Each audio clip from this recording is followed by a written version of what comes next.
Every day, all over the world, nearly 3 million people come to work for the U.S. government. But they're not all full-time employees.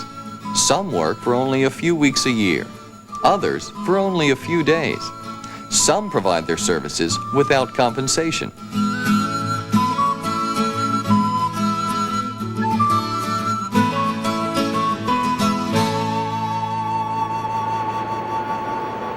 Art professor Neil Everett is in Washington, D.C. to work with the National Endowment for the Humanities to serve on a panel reviewing grant applications.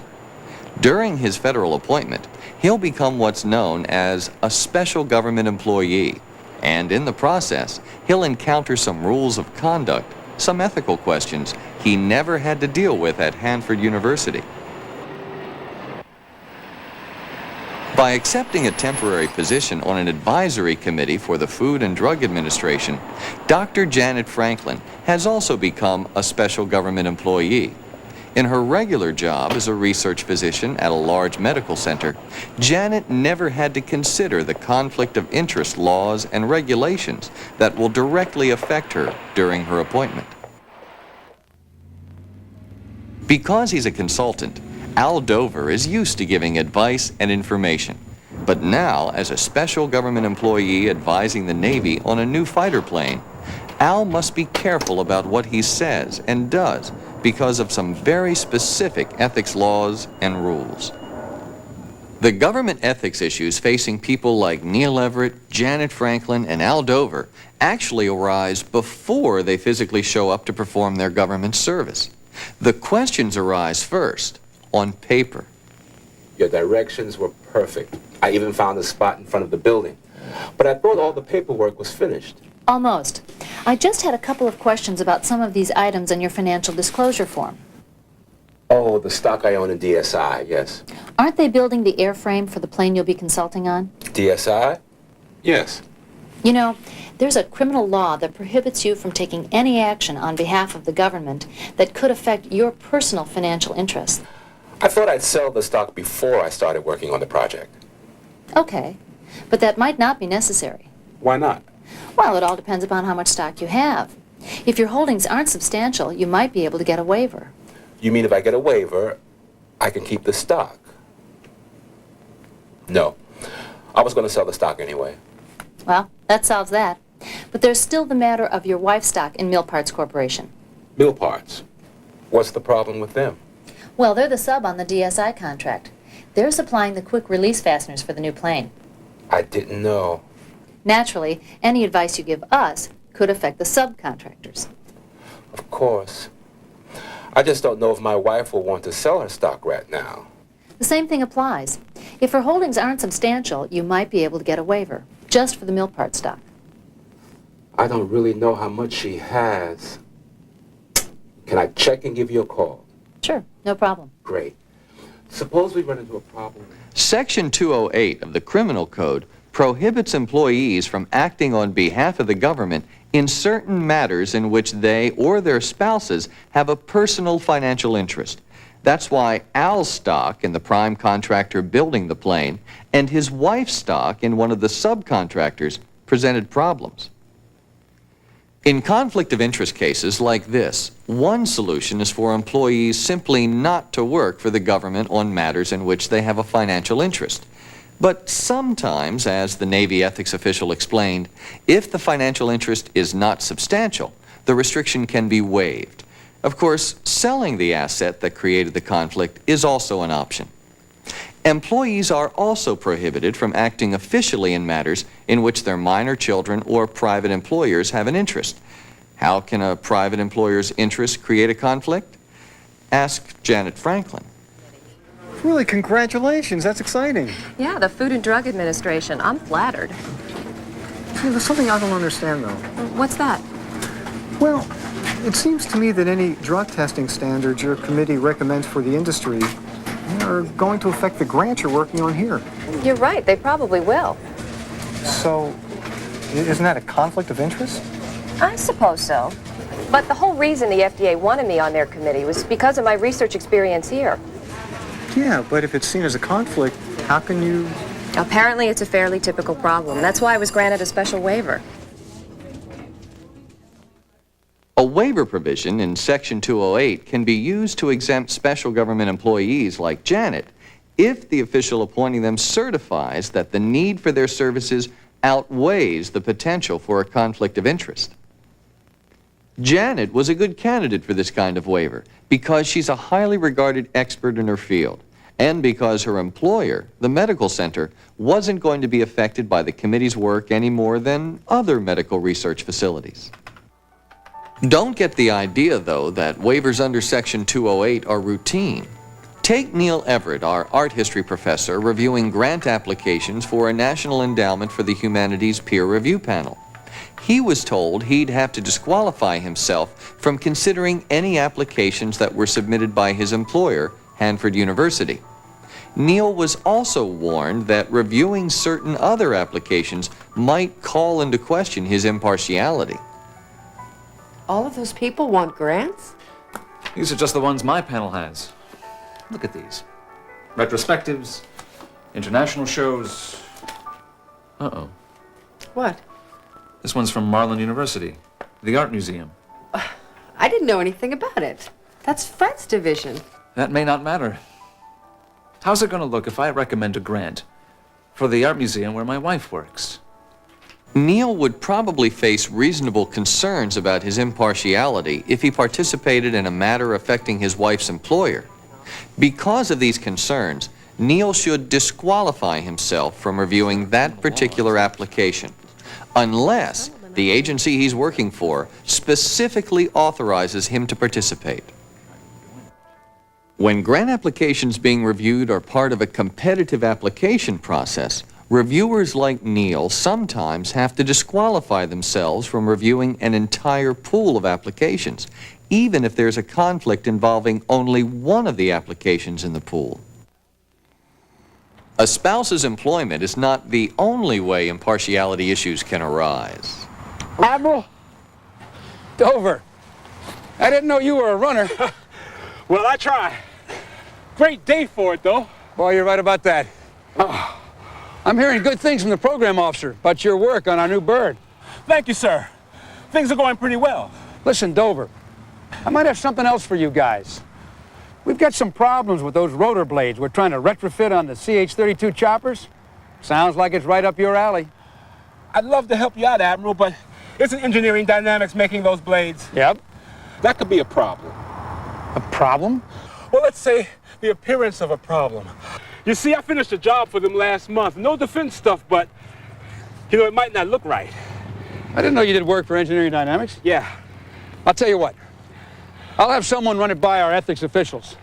I'll get back to you later in the week. Great. Thank you, sir.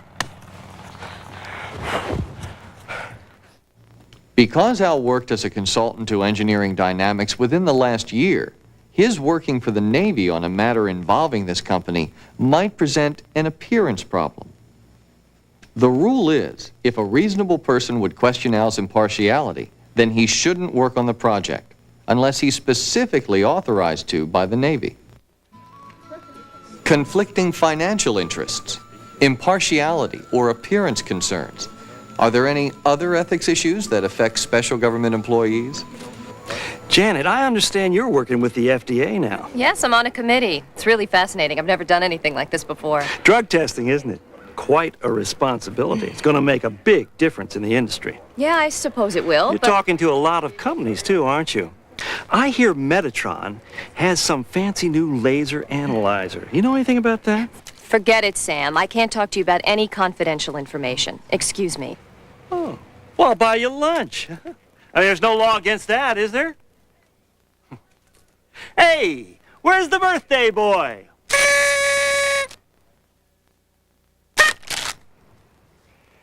As a matter of fact, there are rules limiting acceptance of gifts by federal employees, and that includes some meals.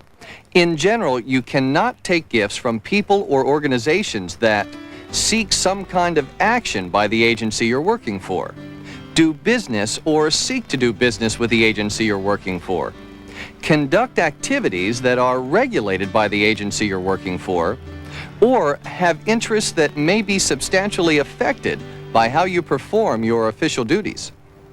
Also, you can't accept gifts given to you because of your official position. No thanks. For Janet, the rules mean no gifts from pharmaceutical companies that are regulated by or are trying to get drugs approved by the FDA.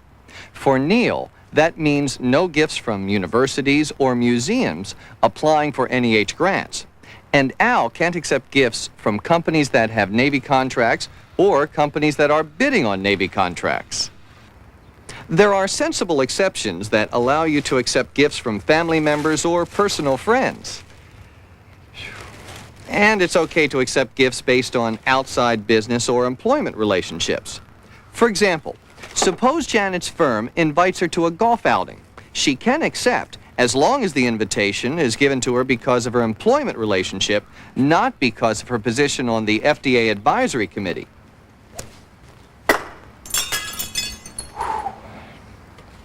By the way, you're permitted to accept occasional gifts that are valued at under $20 per occasion, provided the gifts don't total more than $50 from one source in 1 year. So an infrequent gift of lunch at the local sandwich shop shouldn't be a problem. Just as you can continue to accept most of the gifts you're used to accepting, your employment with the government should not significantly affect other business or personal activities.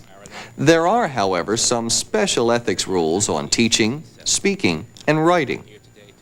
Like many special government employees who've been hired because of their particular expertise, Al does quite a bit of writing and speaking in his field. Al can continue doing most of these activities, but there are some important rules about what he can and cannot do, and about the compensation he's allowed to accept. Now, if there are any more questions, yes. I was wondering, Dr. Dover, now I know you're working on the wing stress problem with the F-29 jet for the Navy. Can you comment on what you found so far? Well, first of all, I'm working on the F-29 for the government, so I can't talk about that in any depth. I can say, however, that generally the problem relates to corrosion, and that's typical for any aircraft that operates in a marine environment. And second, our work is still preliminary, so until it becomes public, I can't discuss it. Any more questions? Dr. Dover, you mentioned something about... Al is free to make a presentation on airframe stress. That's his area of expertise, based on his experience and his educational background, and he can accept a fee for that. There's also nothing wrong with a brief mention of his work with the Navy, but Al can't disclose non-public information under any circumstances. And as a general matter, he can't accept compensation if his talk or any writing or teaching he does deals in any significant part with his government work. There are a few other limitations on outside teaching, speaking, or writing. You cannot accept compensation if the activity itself, giving a lecture, for example, is something you're doing as part of your government duties.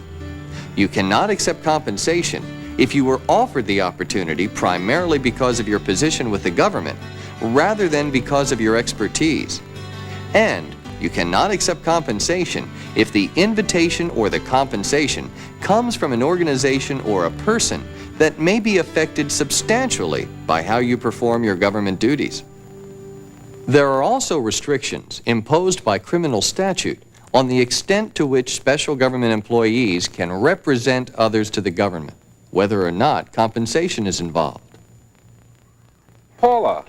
Al, great talk. Thank you. I haven't seen you in a while. What are you up to these days? Well, we're still working on that reconnaissance plane. Well, the truth is, we've run into some snags. Snags? Yeah, we're in the process of putting together some experts to go over and talk to the engineers at NAVAIR. What's your schedule like, Al? Oh, no, I would love to, but under other circumstances. Al is a special government employee who's been serving the Navy over 60 days in the last 1-year period. Because of this, he can't represent anyone else to the government on specific party matters that are pending before the Navy. Matters like the reconnaissance plane contract between the Navy and the company Paula works for. I'm sorry, Paula, but that's why I can't do it. It'd be a conflict for me. I understand. You should know, however, that nothing prevents you from representing yourself as an individual to the government. There's also an exception that may apply if you want to represent a family member. Suppose you begin looking for a new job. Are there any ethics restrictions on what you can do while you continue working as a special government employee? And what about after you complete your government service? Are there restrictions on what you can do then? Neil! Diane! Diane, how are you? This is wild. I was just thinking about you. What are you doing in Washington? Funding. That's why I was thinking about you. The museum's submitting a grant application for a Van Gogh exhibit. We needed someone, and your name came up. Listen, do you have some time for lunch? My treat. Not really. I was just going to grab a hot dog. Want to tag along? Sure.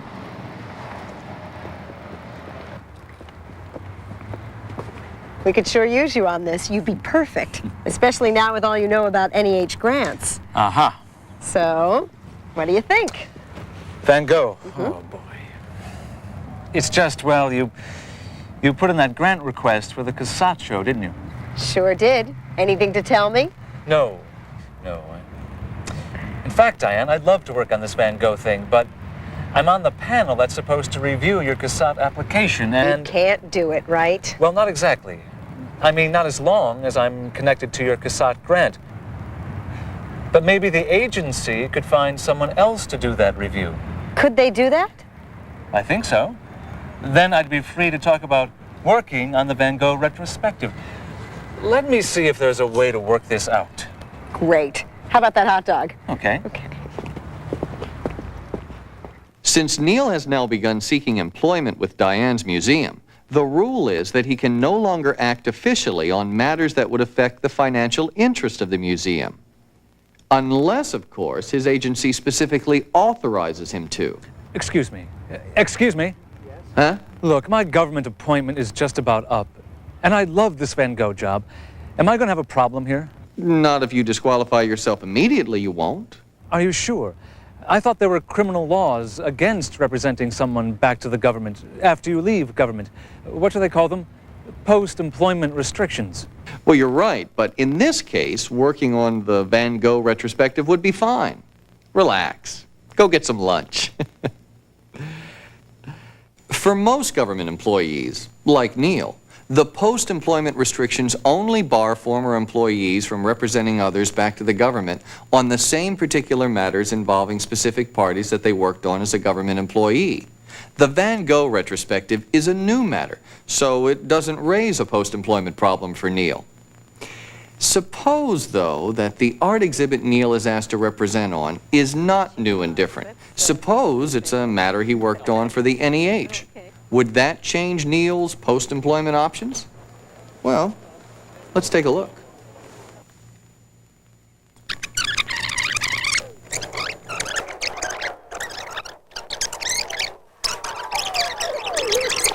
Neil! Diane!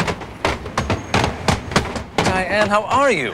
This is wild. I was just thinking about you. What are you doing in Washington? Funding. That's why I was thinking about you. You just finished a stint at the National Endowment, didn't you? Yeah, it was great. Listen, do you have some time for lunch? My treat. Oh, not really. I was just going to grab a hot dog. Want to tag along? Sure.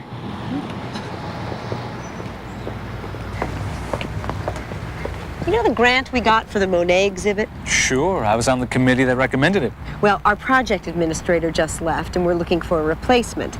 Someone who knows how to deal with the NEH. Naturally, your name came up. Now that you've got all this experience... Whoa. Diane, it sounds great. But I was on the committee reviewing that. I can't switch sides now and represent your museum back to the government.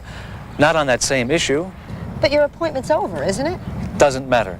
As long as that business continues, you, the Monet exhibit, and the NEH, I'm out of the picture. But if anything new comes up...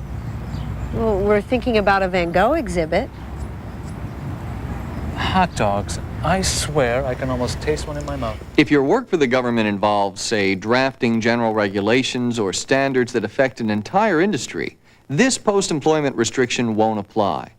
But in a case like this Monet show, where Neil's been involved in a matter between specific parties, Diane's museum on the one hand and the National Endowment for the Humanities on the other, Neil can't represent any person or organization back to the government on that same matter.